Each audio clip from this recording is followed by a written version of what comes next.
So for today's podcast, we just want to do something fun. We did the Proust questionnaire once together. I think it was a conversation on that was before we started the podcast.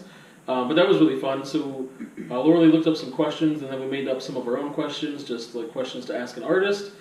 And we've got a couple of those that we're going to go through, and hopefully it'll be interesting and fun and educational, I guess, because that's the aim, always be educational.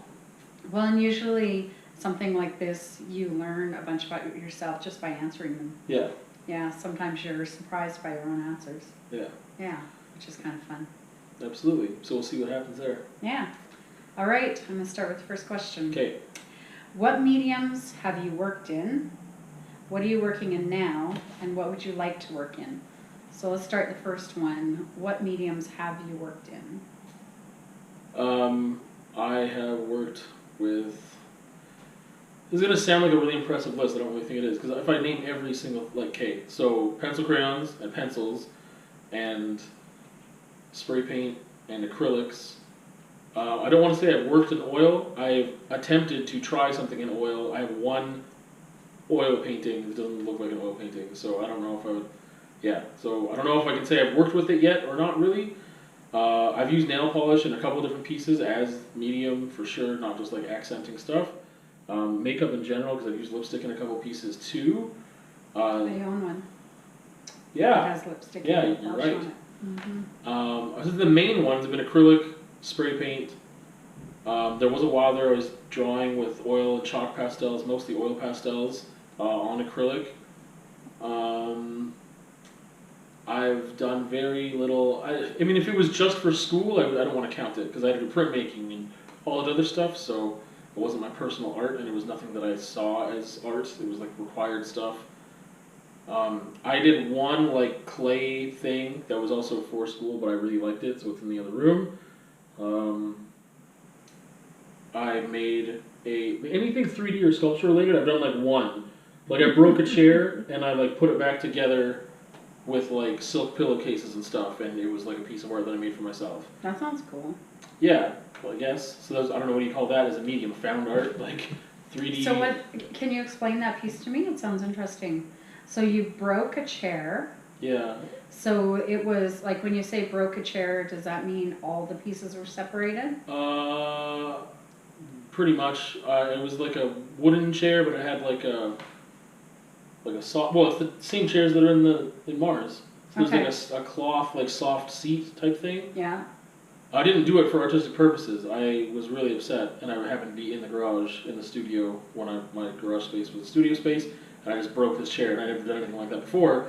And then as soon as it was broken, I was like, I could make something positive out of this experience. Like I was like really upset that I broke the chair too. Yeah. So I was just like, I was like, I didn't need to take my anger out on this chair, but then again, it was better than other alternatives. So yeah, I used black duct tape and silk pillowcases, and I added some gesso and added some black ink to it, and just reconfigured it. So was it able to be sat in when you were done? Oh, absolutely not. No. It's like just like a piece of sort of hard and soft sculpture. Yeah. Like, yeah. Did it look like a chair, or No, did it not at all. just It look like looked wood different and shards of wood and I see. stuff like that. Yeah. Okay. Yeah. So the only other 3D thing I can think of right now is vinyl, like record. Not as just like the canvas, but I mean like I like melted it and then like made it into shapes. There was like letters. They formulated the word oral, and then I like painted them after. And if I had a heat gun, I would kind of like to try doing more of that. I feel like I'm missing stuff, but I don't really know. Ink, ink, I guess, watercolor, like I said, acrylics, spray paint, nail polish, oil pastel, some chalk pastel, drawing materials of various natures, pencil crayon, different types of graphite in many different forms, and charcoals and stuff. There's something I know I'm missing that it's like ink, but it's not. I can't think of anything else at the moment. A lot of found art stuff too, found materials like carpet samples and this or that. I just have like a collection of different materials. Most of it is to use as textures, so that ends up being in the work as well. So a lot of just found stuff. So that's what I've worked with. So is there anything that I mean, that kind of, when we were talking about what are you working in now, that's pretty much kind of covers a lot of it. There's nothing in there that's really different. Well, no, but I mean, what I'm working in now isn't all that stuff. Like, No. it's still mainly acrylic and spray paint. It's like 100%, like that's the main stuff for sure. And then sometimes I use drawing materials, but very rare now. Like I can't think of the last time I used oil pastels. Paint markers, I guess, is another thing I've used. What would you like to work in that you haven't worked in? Well, I would like to properly get to know oils and like work with oils. Oof. Like I said, I wouldn't mind if I had like a heat gun to try and do those like final sculpture things. That would be cool. I'm trying to think of something I've never ever worked with, because I mean, I've never used gouache. I have no desire to try gouache though, so that's, I don't know. Okay. What else is there? I don't know. Like, I feel like, it's not like I've done everything, but I just can't think of anything right now that I was like, yeah, like that's, airbrush. I've never used an airbrush before. So many people told me that that would be a really great medium because they knew that I started working with spray paint, like with graffiti and stuff, but I've never, it's one of those things that like, you could buy like a really crappy airbrush and stuff, but then Yeah. it's like you may as well just go out and buy the expensive thing that you'll need because there's a huge disparity between the quality. But if I don't use it that might enough, be where you might get something. Like, it'd be good to try it first, that's for sure. yeah. I don't know. It doesn't appeal to me because it seems like they always clog. Oh, really? Yeah. Well, I don't know. They probably don't always clog, but every time I see people using them, it seems like they're clogging and they can't use them. But Yeah. anyway, have you had any color palettes, like a blue period, and why? I just know, realized Picasso's. you don't want to go back and forth and back and forth. We just do one person and then. Oh, it's up to you. I don't know. We didn't figure. We didn't talk about it before. It was one of those times. I just was thinking we'd go through Sure. and let you talk to begin with. Okay. But I'm okay going back and Well, forth. I guess we'll see how we're at. Maybe we have a part 2 where it's all you. We can do that. Okay. Okay. Color palettes. Yeah. Have I had any color palettes or like a blue period or something like that? Yeah. Yeah.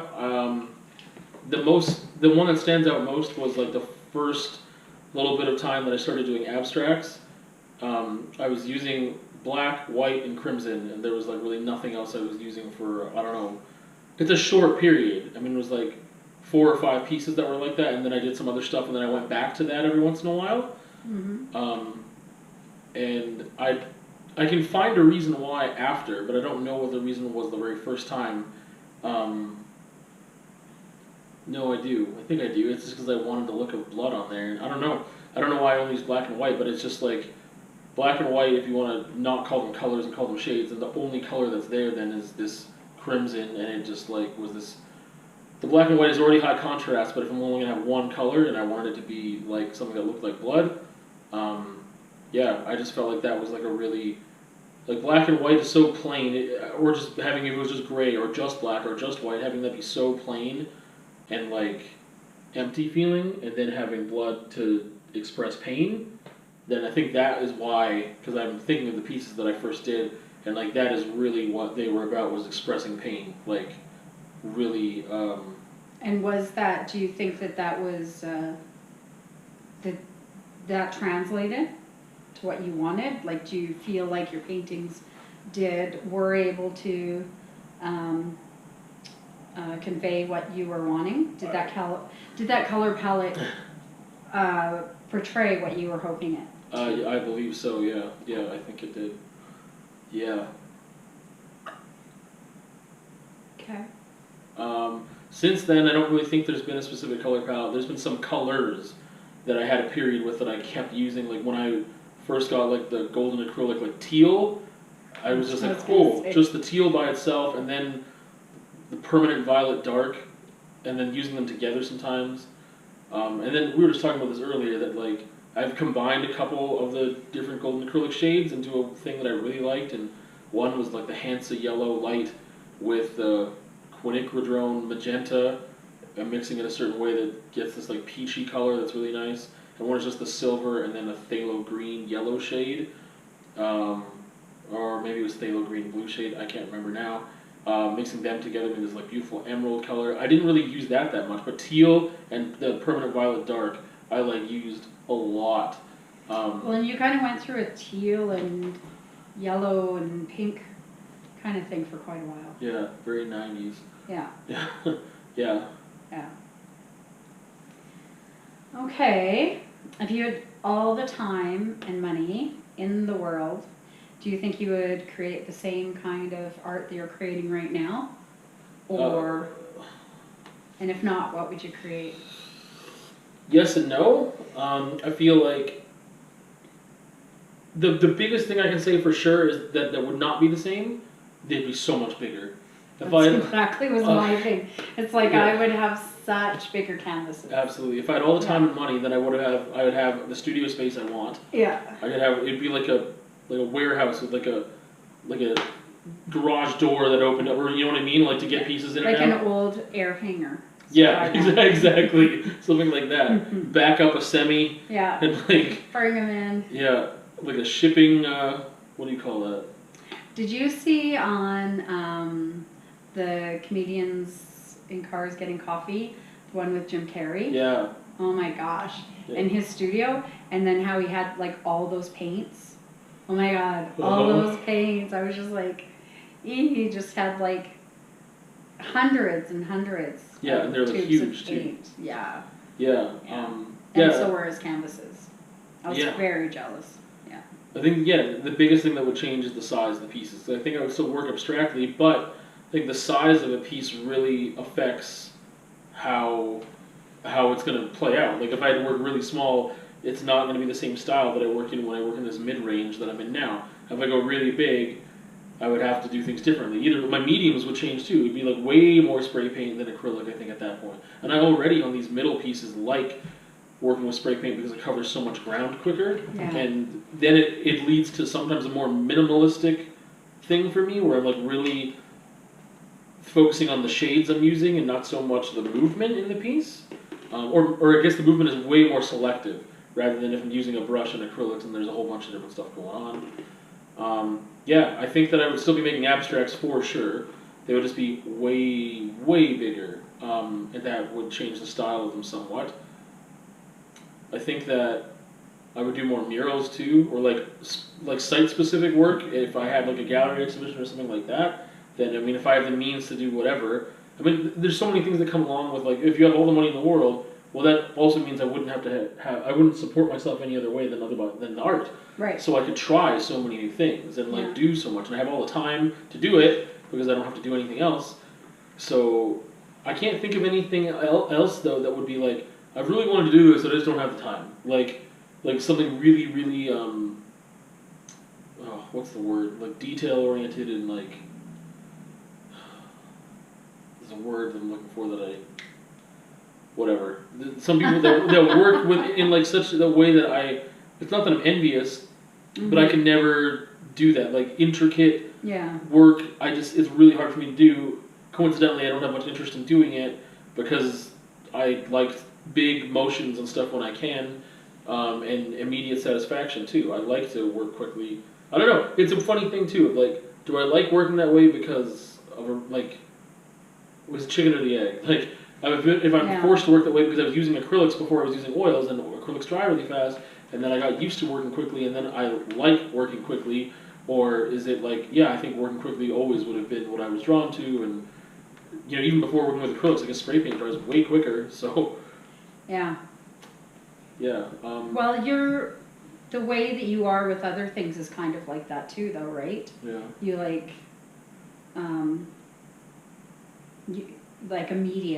immediacy, right? So I think you still would have. Yeah, you're right. Because with writing, I hate editing. Yeah. Editing is the worst. I can sit there. Basically, intricate painting is editing. Yeah. I still can't think of the word like the minute detail that like anyway, but I think those would be the biggest changes. I can't think of any specific mediums that like it would just be big like tubs of golden acrylics like and then like all the spray paint that I want in the world, but I'm using the brand right now that I really like anyway.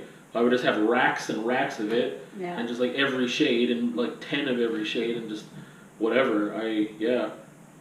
Like I said, I would like to do just bigger, just go way bigger, and that would change how I'm working and what it looks like, but it wouldn't necessarily.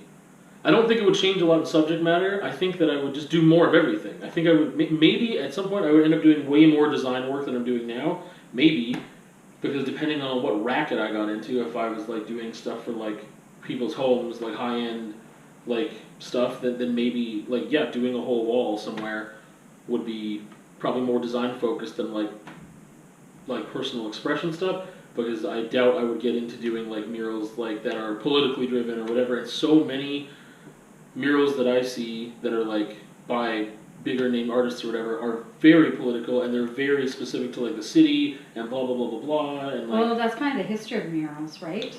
Yeah. When you look, they've always had a very political history. Yeah, and I don't think I would really get into that. So if I was going to do something, it'd be very design focused rather than like, this is the way I'm feeling right now and I need to express it. So maybe I'd end up doing more design than I do now. I really don't know. Or making art. That's kind of funny because in my mind, it seems like you would do less because you wouldn't have to do any work for other people. Yeah, but it's not like I rely on you wouldn't ever have that to sell right anything now. if you didn't want to. Well, yeah, but I don't rely on that now. Mm-hmm. I don't have like a steady income from doing design work for people. I advertise it and I'll take time to do it if I can get some money from it, but it's never guaranteed income. I don't have like a regular interval of sales or clientele or anything. But yeah, with your point, I mean, like I don't know. I just feel like if I had all that freedom and all that whatever, a lot of what I express is struggle. So I feel like if I have all the time and money in the world, I would hope. That's why it's a good question. If a lot of what you do is about struggle, then all of a sudden when that's taken away, how does that affect your work? Well, and this thing, maybe it's not. I don't know. A lot of my stuff is so personal that it's not necessarily like. There are other factors like time and money that make my life harder and that put more stress on me. But I don't think that's where my struggle mostly comes with myself and my interpersonal relationships. Which probably those wouldn't change really. No, but I mean, but not having the other things weigh on me might help take a load off of other things, and I could concentrate on being just better in every area. Maybe it would just be maybe I would do more personal writing and less personal art. Or maybe just the personal art would just be way bigger. I don't know. It's just when I think of things in that grand scale, it's really difficult for me to think of them in like a really personal way. And that might be because too, like most of my pieces that are personal, and like now, I mean, I don't know what the ratio is, if it's 50-50 or what, if I'm doing, a landscape or a portrait or whatever, but like the personal pieces that I'm making in those moments are pretty immediate and quick, so it's not like planning. If there's a huge thing that I need to do and cover, it's going to be over days or days or days, maybe weeks, and therefore it's like, I've never been the type who's like really planning a lot. For my BFA exhibition I did, like that was really planned. There was a lot of visual metaphor, there was a lot of collecting things, but like I don't know. I just imagine if I'm doing like big stuff with all the money and time I have and huge canvases and whatever, that I would do stuff that would be more fun and colorful and like crazy and just like go nuts with it. Or doing the opposite of that, also doing like minimalist, like Rothko, like very careful with my shades, and like the fact that it's so big is what makes it like almost like it's the grandiosity of it. Would you ever had where you designed something and you had someone else do it for you? I don't think so. Yeah. I really don't think so. I can't think of anything where I'm like, I should pay someone to do this thing for me. If it was like ever like making a mold of something, but I'm not really a 3D person anyway. But if I did do like one of those weird like vinyl sculptures things, and I'm like, maybe if I made a mold of this and then sold that as like a limited edition thing, but it's like more like hiring like a artisan more than getting, I don't know, it's like getting someone to do, I did it first, and then there's copying it, mass producing it. I think that's different. Yeah. Because it'd be like making a print of something, right? Like someone still has to do the print. Like it's not me if I send it off to wherever, right? But yeah. Where do you get your ideas from? Everywhere. So I mean, we talked about struggle. So that's like a huge thing. A lot of my personal stuff is coming from like mostly relationships and how I feel about relationships with people in my life. So how would that play out? Let's say, sorry, I just got ice in my mouth. Let's try and pick the last abstract that you did. Can you think of it? No. Okay. I can't think of of an abstract that you've made that wasn't a commission. Okay. Okay. What were you thinking when you painted that? Can you remember? I still haven't picked one yet. Oh. Hurry up, we're on a podcast. We can't have dead air. Well, you asked me a question, I didn't see it coming. What about that one right there, that dual one there? Is that too long ago? No, I remember like every single piece and I remember what I was listening to, like 90% of the time. Well, see, that's what I was wondering, because when I was thinking about it, and you were sort of saying that it comes from relationships in your life or that kind of thing, yeah. I always thought, or what you have said quite a bit, is that it's influenced by the music you're listening to at the time. Yeah, so the way that goes hand in hand, I guess, is that like sometimes an idea isn't as much. So for me, an abstract, the way that it started was very immediate satisfaction. I'm feeling right now, and I need to express the feeling of it. So it wasn't a plan. Shortly after that, it started to get a little planned. And I have one specific piece that I still own that at this point I don't think I want to sell it. That's why it's not here. Because it's a great example of like visual metaphor and stuff and still being an abstract. Mm-hmm. There's lines cut into it that are the same lines that are found in a patriarchal sonnet. Mm-hmm. There's cigarette butts that symbolize things. There's like a bunch of different visual like information, mm-hmm. and it's still being an abstract. But the planning, and then for my BFA show I had a lot of planning too. But the way that I usually create abstracts is that, again, it's like I am feeling something and I need to express that. In the past couple of years, I've done more design work with abstracts. Like, that's kind of what that is. Like, that's like, and I knew what I was listening to, but it wasn't like a very emotional or personal thing. It's like, I just want to paint because I think painting has been more fun for me in the past couple of years than it ever has been. Making art about art is what I call it sometimes. Just exploring the medium, exploring colors, like that kind of thing. Design work is what, again, I would kind of classify that in there too. But, so the whole thing about having an idea, I don't know, I come to the studio feeling a certain way sometimes, and because I'm feeling that way, again, because of like relationships with people and how I'm interpreting my feelings and whatever else, just how I'm feeling that day is brought on by life somehow, and me reflecting on things. So I pick music that is going to accentuate the mood I'm in, and then the music pushes it further, usually. It's usually not an opposite thing. It's usually like, no, I want music that'll make me feel differently. It's like I come in a certain way, and then music pushes that further, and then like I get ideas for like titles and stuff from the music too. And then sometimes the music itself will push the work in a different way. Like there's been times where I have been listening to something, and then a lyric came, or like a song came up, and I just like put it on repeat after that. Like I was listening to the whole artist on shuffle or the whole album, and then I was like, man, this song is it right now, and that's the rest of the piece is just like that thing. Yeah, I don't know. There's, other ideas though would come from the opposite end of like I'm listening to a song, I get a lyric in my head or whatever. I'm like, I just had an idea and I really want to paint that. Like I really want to paint a piece that reflects that with color and whatever else. So. We've talked about it before too, like, I don't know, certain books, certain lines from books, poems, movies, like, trying to express a movie with just color sometimes, like, I've had an idea that I had for a long time, and then it was so long that I didn't do it, that I don't think I'm going to try anymore. I don't even remember the name of the movie. But I remember when I was watching it, I had this, like, I just had yellow in my head, and, like, a little bit of red, and I was like, I would like to do that, and I never did. So, I don't know, like different mediums of art is what, like whatever I'm taking in is what is going to get expressed out. So my ideas just come from everything around me. Some of it's immediate, like photography stuff. If it's like right in that moment I see a composition or something and I just capture it in that one moment. I don't have to take that idea somewhere else that's done. Like, yeah, I don't really know where else to go with that. Well, that's pretty good. What does vulnerability mean to you? vulnerability to me, in like an artist context, I guess it's, well, Kate, I guess, ignore the artist context thing. I was going to say, Yeah, in just- any context. I'll start with just the general and see if I can bring it into an artist context, but I guess I was talking about this yesterday with someone too, about vulnerability, and like, I can be really open and share a lot of things with people, even on like a first meeting with that person.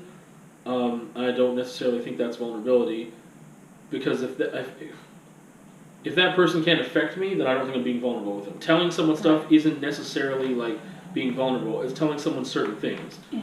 Telling or certain people, certain things. Yeah, like sharing certain things with a certain person would open me up to pain, I guess. If it opens me up so that that person can negatively impact my life in a way, strictly because of what I'm saying, Mm-hmm. then I think that's how I would define vulnerability in a short way. Is being open to, I don't know, like, I feel like vulnerability is like, it's not always a choice, but the way I'm thinking of it in a context of like the first thing that comes to my mind is being vulnerable with someone. Mm-hmm. And that would be like putting yourself in such a position with that person that you are so invested, and you make them aware that you're so invested that if they wanted to hurt you, they could. Okay, so now bringing it into a painting, would you feel most vulnerable with your painting with someone else seeing it? And does there have to be a relationship with the person who sees it that would make you vulnerable? Or is putting your work out there, do you ever feel vulnerable because it's a very personal piece? Or how would maybe vulnerability fit into what you do? I think I'm going to take a step back, and I think insecurity and vulnerability have to go hand in hand for me. I think if I'm confident with something, then I'm not vulnerable. So that seems a little, I guess, I don't know. Because I'm thinking, like, if it was like a personal relationship and I'm confident that that person and I are going to be great or whatever, then it's weird to say that I wouldn't be vulnerable with them anymore. So I don't know how that works. I don't want to explore that too much right now. But I was just thinking the only time I've ever felt vulnerable with a piece of art also had to do with the fact that I had insecurity about it, not because of the aesthetics, not because of what people would think of the aesthetics, but because it was an unresolved issue. So for my BFA exhibition, it was the only time I ever made a visual art piece about my dad. Coincidentally, that was also paired with a song, which is the only time I ever had written anything about my relationship with my father.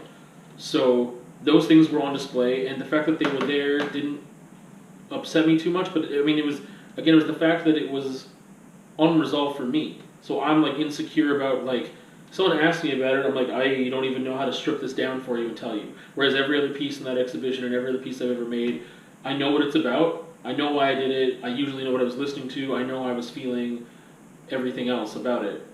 But with that, it's not like creating the piece made me feel better either. I didn't find answers, I didn't do it. It was just like this raw expression of being unresolved. I guess that's like, yeah, that's all. The song was the same thing. I felt like I expressed some stuff in there that was concrete. The song wasn't a question, and it wasn't even saying this was unresolved.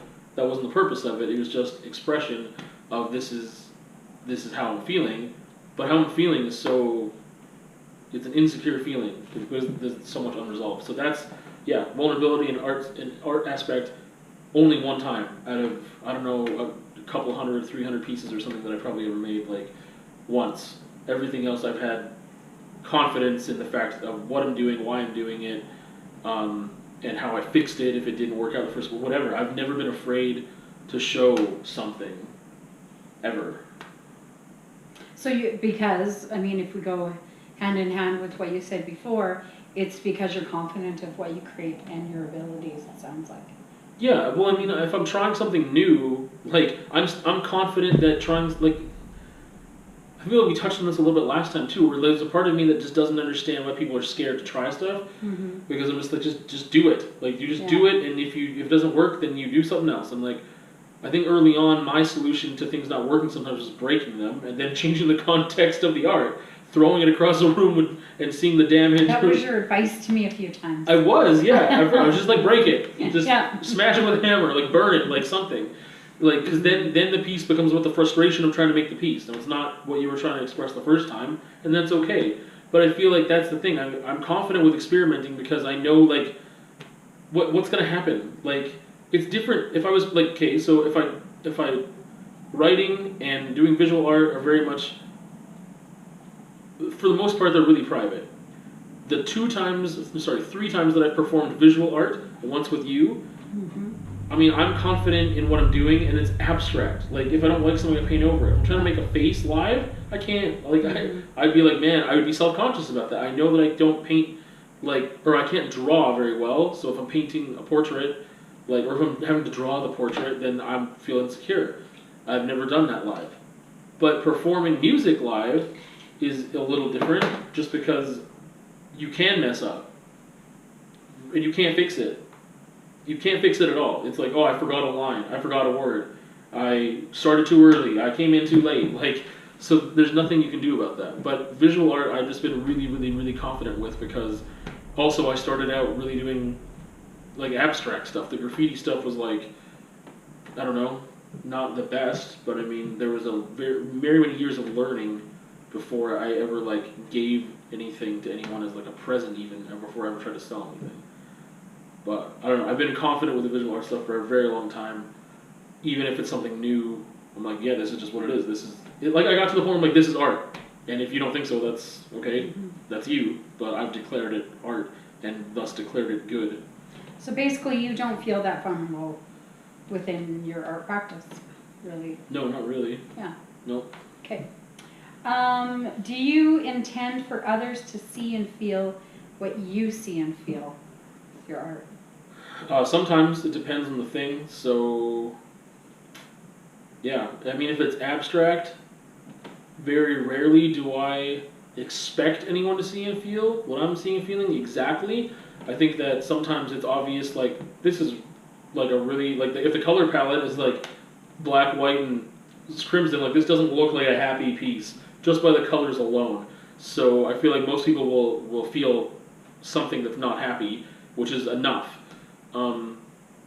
There's been some times where I've linked something so closely to something else, like, I don't remember the name of the piece right now, but it drew its title from the poem by Christina Rossetti, Goblin Market, and had something to do with like gnashing berries and stuff.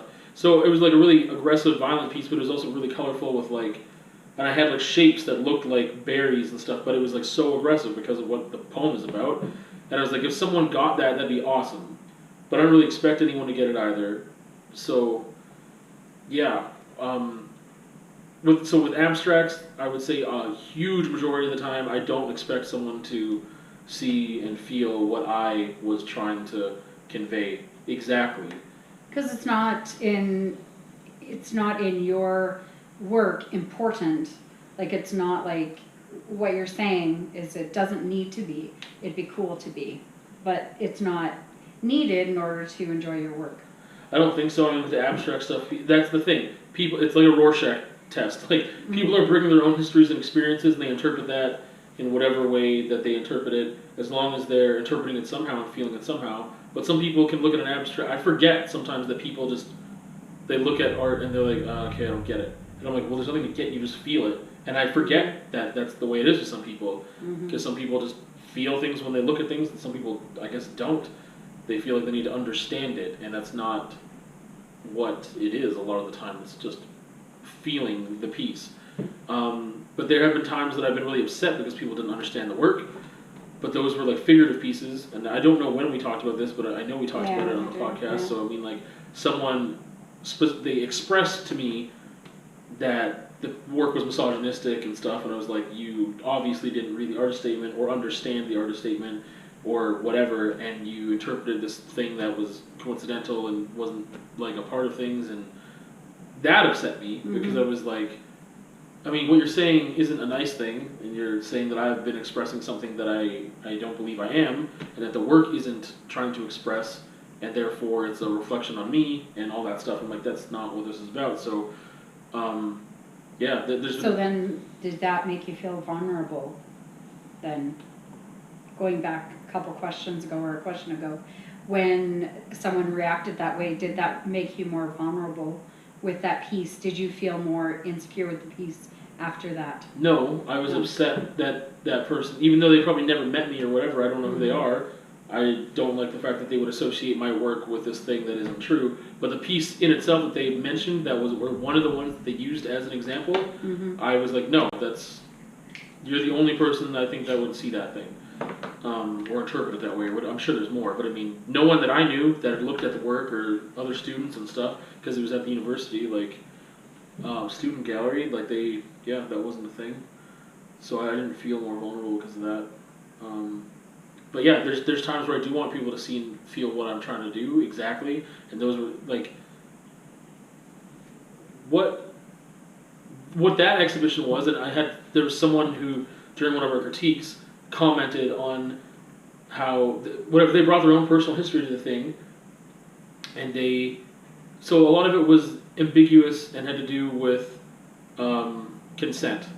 So there was females that were depicted. There was never anyone else in the frame. Like there was just no reference really to someone else being in the same scene sometimes, except that there were a couple, and there was like someone that was like tied to a chair with like duct tape.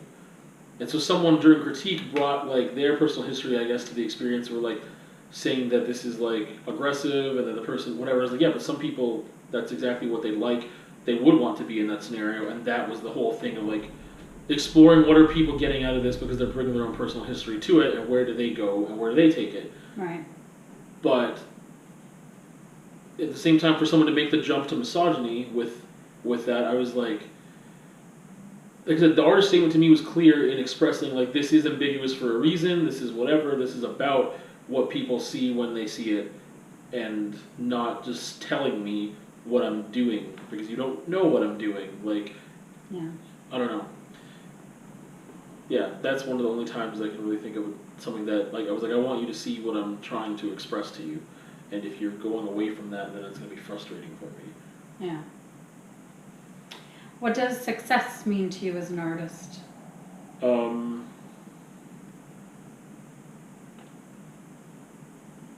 I guess having people react to the work, which is, yeah, having people just react to the work, in a positive way more so than a negative way. I mean, having people, I don't want to say like the work, but I mean, I don't know what word to use. I guess like the work, respect the work, and sometimes understand the work, or it's mostly feeling the work, is just being able to respond to it somehow and not be like, okay, that was dumb. That didn't make me feel anything. Like, there's been artwork in this gallery that I've seen. I'm like, cool. And it doesn't make me feel anything. I walk right by it. I don't sit and look at it. It's just there. So success is it, in order to have success, do you need to know that people respond to it? That's a good question. I guess I'm already confident. Like, I don't get feedback. I don't think a quarter of the time I ever post something. The only time I get feedback is really when someone connects with it enough to buy it, and they have the means to buy it. I guess that's the thing. Some people can probably connect with it really well. They don't have the means to buy it, and that's fine. But if someone has the connection with it and they are telling me that, sometimes they're telling me that without buying it. They're just being like, "Wow, this is really beautiful, and I really appreciate this thing," or whatever. Then that is positive feedback.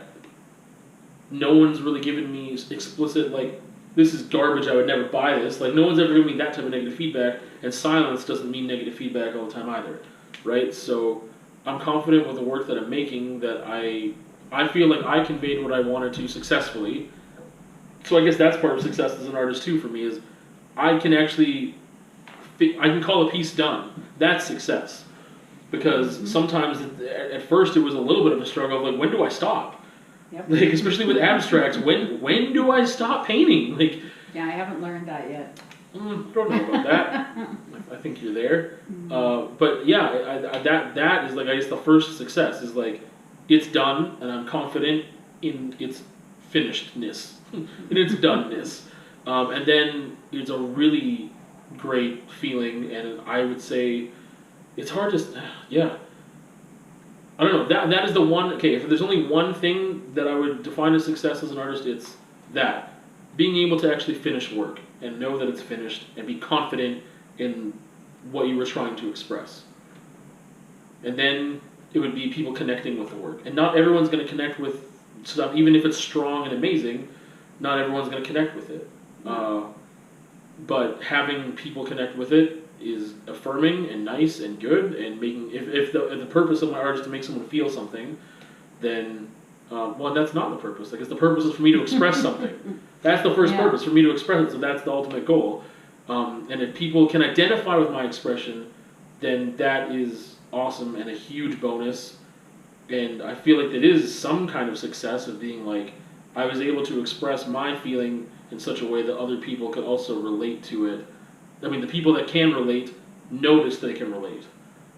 I think that's really it, because recouping my cost is not going to define my success. I feel like I have, or even just like getting exhibitions and stuff like that, that's also like the third thing that's like, okay, that's a little further away, but that's like such an added bonus, that's reaffirming, that's someone else saying, you can show your stuff to people because I believe in your work. I mean, it's not always that strong of a statement, but I mean, it depends where you show and like whatever, and someone is like thinking like, they know that someone's going to walk into there and associate their either place of business or their gallery or their space with the work that's in it. So they want to represent it well. So I mean, that's like a thing too. Like, I think that's, if you were attempting to show your work, then it's success when you get those attempts like confirmed. Like when people give you those opportunities. So I guess the opportunities you seek, if you're being granted them more often than not, I guess then that's successful too. Okay. Yeah.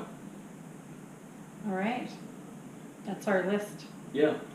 So we got through me answering questions this time around, and it brought us to a certain amount of time. So what we're going to do is we're going to split it up, and so that way next week's podcast and video on the YouTube channel will be Laura Lee answering the questions.